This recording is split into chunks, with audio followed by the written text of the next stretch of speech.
Thank you.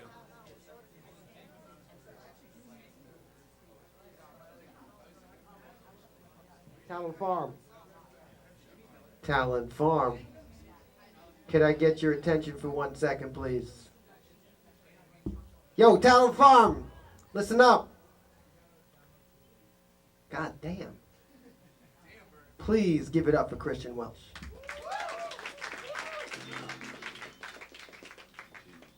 I'm going to talk while this plays out to the actual significant point. Christian Welch, this is technically a project called Kill the Poets. Ask me what that means if you want. I mean after. I'm sorry. Like, not during the set. I've been doing spoken word for a few years, decided to bring it here. Started messing around with some stuff. I hope you enjoy it. There will be some things I'm going to talk about that hopefully you'll take very seriously tonight. I highly support breaking down and rebuilding yourself, regrowing. So if we can all do that, that'd be awesome. I hope you find something tonight worthwhile. I do have a Facebook page. It's under my name and the project name to avoid confusion, because, yeah, stuff with things. Nations around the world still reeling from this morning's announcement, possibly the most significant event in recent history. We repeat, the Superman exists, and he is American.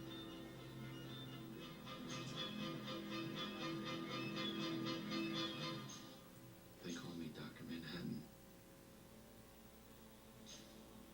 They explain the name has been chosen for the ominous associations it will raise in America's enemies.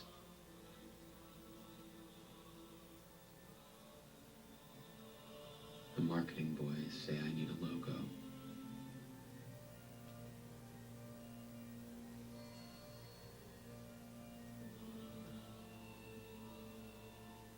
If I'm to have a symbol, it shall be one I respect. When your front door creaks open and your bones stagger through it and your skin has to ask, where were you? When your head and the things you want to run it into just want to be friends, and you consume liters of liquid containing brominated vegetable oil, which is said to lead to schizophrenia, and the doors you open do not lead anywhere because you cannot turn keys as fast as everyone else can seem to lay bricks, people, size. It does matter. Are your bones bigger than your skin, but just the right size for the bruises they leave? Is your neck too weak to stop the self-destruction? Are the voices using megaphones? Are the doors shorter than you? Are the buildings too tall for you to jump on this planet Superman? If you were born Dr. John Osterman, would it not matter? Would Mars make for better building? Would Enola not have burnt so bad when it soaked through their bats and brought back their buildings? Would your confidence stop looking like a ceiling?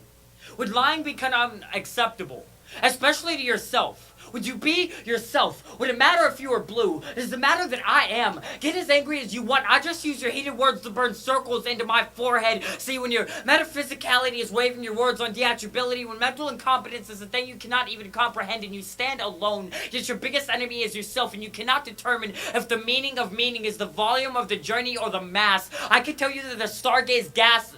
that time is irrelevant when the stargaze gases are pulling 14 billion years of everything into now and feeding you back, fed back static and lapses of an existence on a plane that does not bend, but it would not thin your puppet strings. I can tell you that suicidal tendencies are simply the urge to transcend, but I'm not sure that humanity is humane in itself. See, when I was a bridge meant to be broken, and yet I still got you to a destination you were never meant to arrive at. When an organic organism stretched lips across the particles of an omniscient self-rehabilitation center, and everything in the past rose up simultaneously, everything in the future fell down, and everything that is now sucked the air from your lungs, when the fact that you exist is a miracle, and the fact that we met is an improbable possibility, to the fact that everything you knew was a social counterfeit break your heart? Or did you just stop caring because you knew I would not stop replicating an infinite number of relevant results? See, I still wait long into the night for my bones to come rest, and I still try to pass myself through walls that do not move for me, and I'm not sure if it's my voice is answering my questions or me reproducing my own echo, but when you left is when I decided I had no point on this world because I had no stake in it, and so I'll wait. And this red dust, and build glass figurines in your image that you will one day call monuments or mountains or the wonders of the world or whatever comforts you most about my existence. I wait for you to come back, The one thing I'm so afraid to predict because I'm not sure it will happen. Thank you.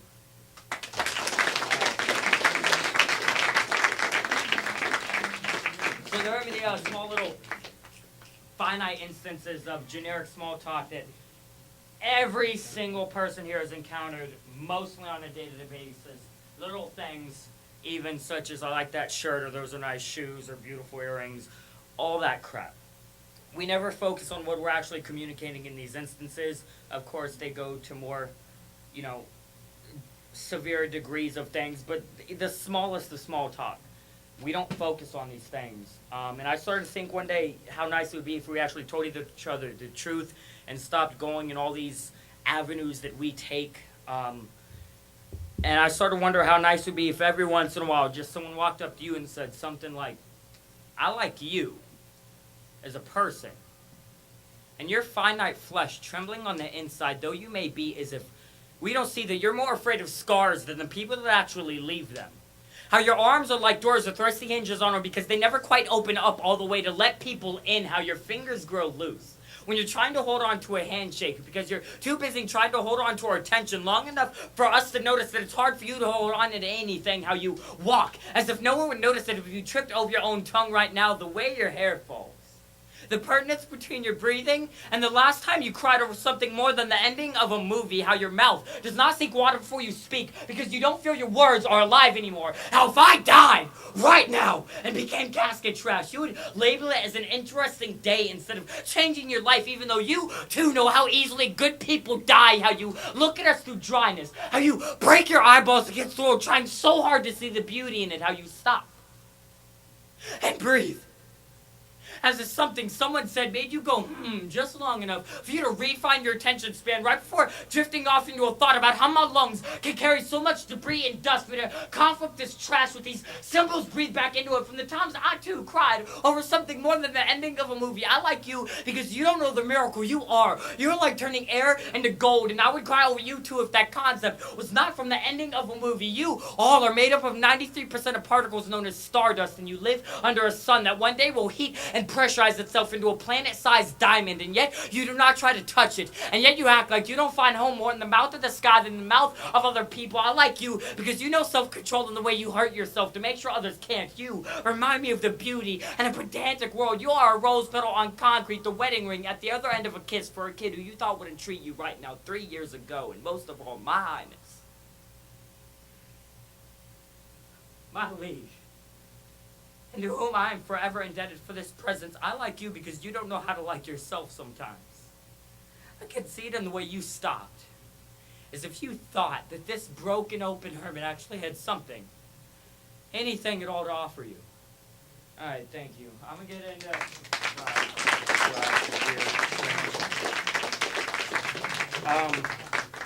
Please feel free to talk to me if y'all have the need.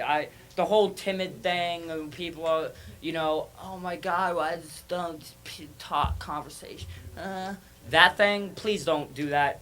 Please, if you want, secret message me on Facebook from a fake account or something, but I don't believe in holding words back for the sake of such irrelevant shit like being afraid to, because when you're afraid, actually what I'm about to talk about, when you're afraid and you don't say the right things, they're not right things, but when you don't say things, bad things happen to people. And you may be one of two people. You're either the person who answers the phone calls at 3 in the morning, or you're the person who's calling at 3 in the morning.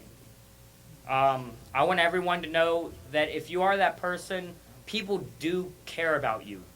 People are there for you. One day you're going to wake up and realize that you pissed away all those good relationships you had, and it's really going to suck.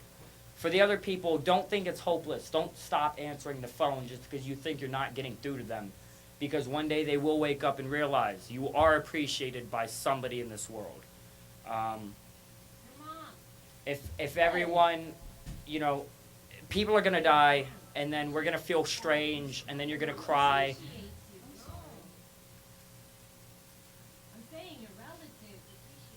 Yeah, okay, relatives, there. That one. Actually, this pertains to, being slightly ungrateful, I guess, or something.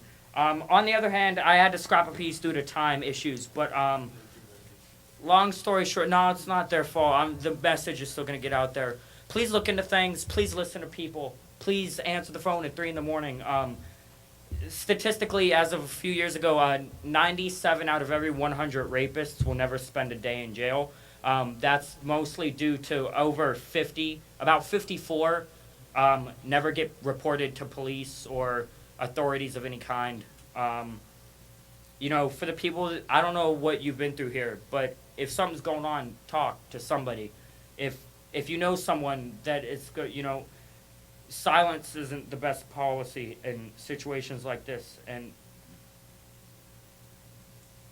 I mean, I really wanted to kill somebody when I found out that 97 of these people don't have to pay for what they did, like actual tangible payment. Maybe they do. They probably end up having to deal with it emotionally later on or some crap. I don't know. All right. Thank you for listening. Please.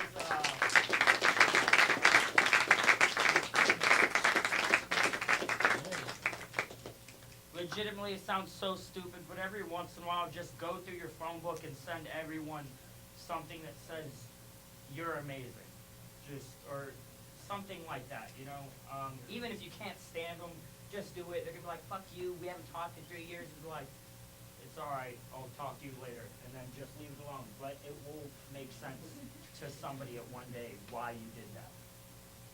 There are loved ones in the glory whose dear forms you often miss when you close your earthly story. Will you join them in their bliss? Will the circle be unbroken by and by, by and by? Is a better home awaiting in the sky, in the sky? When I was young, my grandmother faked a heart attack as a joke. Days of child, 6th grade was my earliest memory of wonderment about God. I know inside that my morals could be in a better place, that I could and should be a better person. I don't know if by standards a school bus can be considered a church, but it was the first time I really felt the want to communicate with God. Me and my mother don't talk much. Not out of dislike, we just don't. And so there are ghosts. And so there are beings in other places, like my mirror, which I finally began to look into again. And so I hope every poem to be a hymn, hanging like the wrists of us as we all are fish trying to shoot ourselves inside of the barrel, a hope. That I might hear something that'll bring me to where I need to be, because if I can live with myself, then I can live with them. And when beds are made of pools of our past, when we finally sleep sound, a hope I won't have wasted away any final moments where there'll be anyone left in the end. When I was a kid, my grandmother faked a heart attack as a joke. I freaked out. A few years ago, my great-uncle found my grandmother on our couch, the hospital, diagnosed her with diabetes, and said that had it been another 10 minutes, she would have died. I've never been so calm in my life. My grandmother has always been an angry person, but now when she yells, I can tell it must be out of fear. When she speaks of me leaving, I can feel how it must wrench like pipes, trying to fit sound too big for their bodies, like a church organ built for heaven, but by someone who does not know its distance. I'm still not sure if a school bus can be considered a church, but my truck is a sanctuary on late nights when the Jersey barriers on the side of the highway are promises that I want to make to myself. When I want an intersection to wrap around my body, I am wondering why I think about thinking about these things as if life was a faded photograph of eyes of universes already dead but pulling themselves apart trying to find the good things. I do see the good things. My mother is not a ghost I cringe at over fires or flashlights. My mother is incredible. And yet I know, when my breath leaves me out of distrust of my will, when a stone is to be still over my head, the single thing I will regret is that I didn't put in the effort to spend more time with her. You hear below, will the circle be unbroken?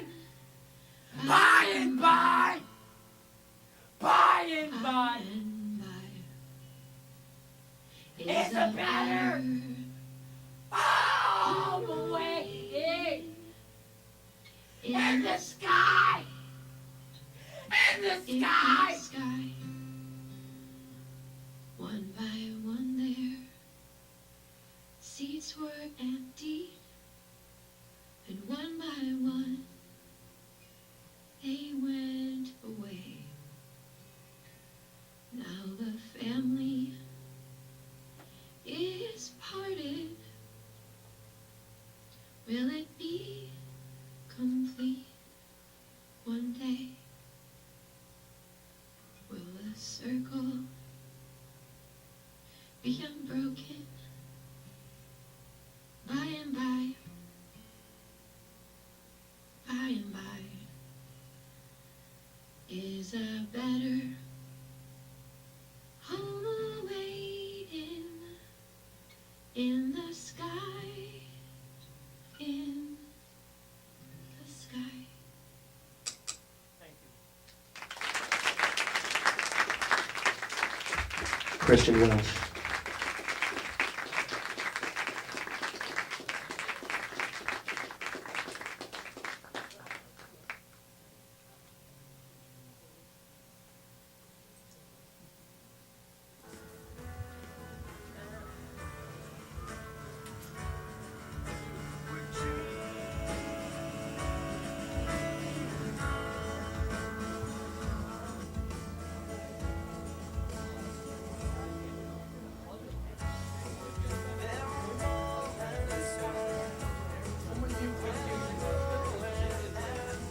It fits you.